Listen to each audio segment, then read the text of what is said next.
আজকে 5টা ডিম নিয়েছি, তো আজকে ডিম একটু রান্না করব, মাছ নেই বাড়িতে, তাই ডিমগুলো সেদ্ধ করে নিয়েছি, একটু কম করেই সিদ্ধ করে নিয়েছি। আমি সব ডিমগুলো একসঙ্গে ছাড়িয়ে নিই। দেখো ডিমগুলো আমি সব এক এক করে সব ছাড়িয়ে নিয়েছি। এবার বটি নিয়ে বসেছি, আমি বটিতে কেটে নেব। যাদের ছুরি আছে তো ছুরিতে কেটে নিতে পারো, আমার তো ছুরি নেই, এই জন্য আমি দেখো বটিতে কেটে নিচ্ছি। তো সমান হবে না, যাই হোক মোটামুটি হয়েছে। এইভাবে আমি বটি থেকে ডিমগুলো কেটে নিয়েছি। এইভাবে আমি রান্না করার জন্য ডিমগুলো কেটে নিয়েছি। এবার আমি রান্না করব। কড়াইতে একটু তেল দিয়ে দিলাম।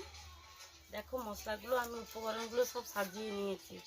এটা আদা বাটা, এটা পেঁয়াজ রসুন একসঙ্গে বাটা, টমেটো পিউরি করা, আর লাগবে যেটা সেটা হচ্ছে ধনে পাতা, এটা লঙ্কা গুঁড়ো কম করে নিয়েছি, একটা হলুদ গুঁড়ো, আর ডিম, তেজপাতা। এবার একে একে আমি মশলাগুলো সব দিয়ে দেবো।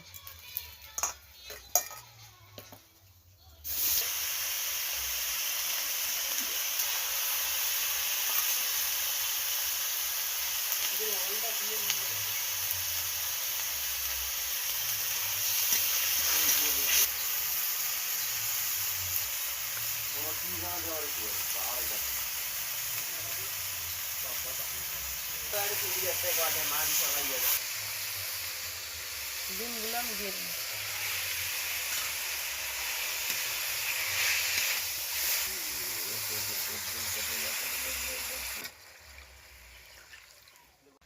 স্পেশাল মশলা দিয়ে দিলাম। আমার রান্নাটা রেডি হয়ে গেছে। এবারে আমি এটাকে নামিয়ে নেব।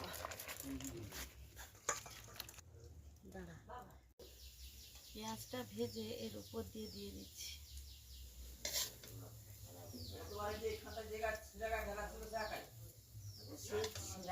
রেডি হয়ে গেল আমার তরকারি। কেমন হয়েছে অবশ্যই কমেন্টে বলবি। টাটা।